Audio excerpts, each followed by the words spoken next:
ডিম সর্ষে। উপকরণ: 5 থেকে 6টা ডিম সেদ্ধ করে নেবেন। ডিমটা সেদ্ধ হয়ে গেলে নাবিয়ে রেখে মশলাগুলো করে নেব। পেঁয়াজ, কাঁচা লঙ্কা, সর্ষে, পোস্ত একসঙ্গে বেটে নেব। সেদ্ধ ডিমগুলো সুতো দিয়ে সমানভাবে কেটে নেব। বাটা মশলাটা একটা পাত্রে ঢেলে নেব। তারপরে হলুদ নুন মেশাবো মশলাতে। তারপরে তেল দেব, তেল দিয়ে ধনেপাতা, কাঁচা লঙ্কা, টমেটো দিয়ে মিশিয়ে নেব।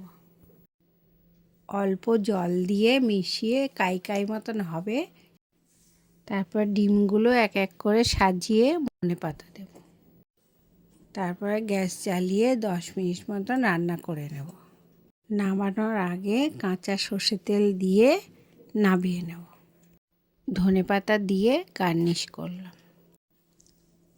গরম ভাতের সাথে এটা খেয়ে দেখুন, অসাধারণ লাগবে।